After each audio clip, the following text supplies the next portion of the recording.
So here we are with part D of the chemical change reaction types lab, and we have copper 2 carbonate. And what we're going to do is we're going to take copper 2 carbonate, we're going to take a couple heaping spoonfuls with our micro spatula and put it into a test tube. So if you take a look at your observations of copper 2 carbonate, you can see that it's a powder.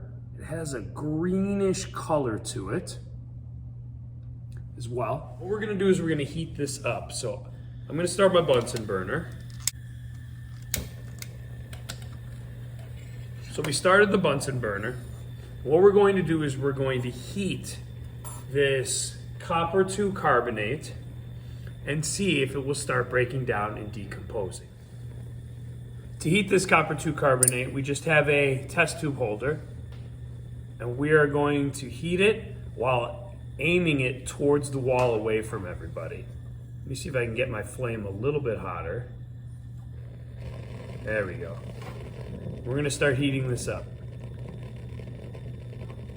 I'm not sure if you could see, but this powder is starting to move a little bit and it's starting to blacken. So this copper 2 carbonate seems to be breaking down. In fact, let me pull it off the heat a little bit. You can see the color. See, it's starting to blacken already.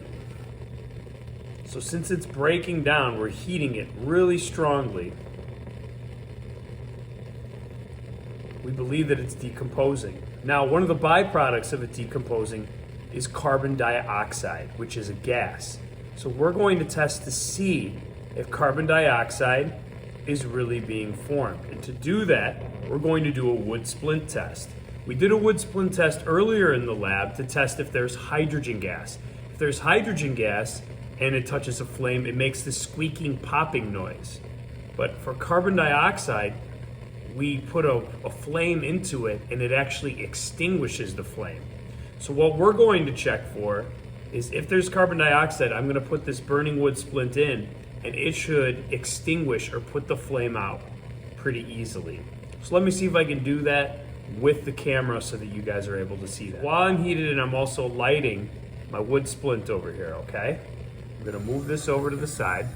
Now I'm gonna try to insert that and see if it lights up or extinguishes. Oh, and as you see, as soon as I put it in there, the flame dies down. I pull it back out and that flame started last time, but that definitely extinguished. So as you can see, after the reaction happens, this powder turned to a black solid and there was carbon dioxide gas given off because the flame was extinguished, all right? I could try that again really quick just to prove a point. Put it in there and you can see that flame goes out, take it out, the flame comes back on. Extinguished, on, extinguished, okay? And that's just because carbon dioxide smothers a flame. All right, write down your observations before and after the reaction and continue with the lab.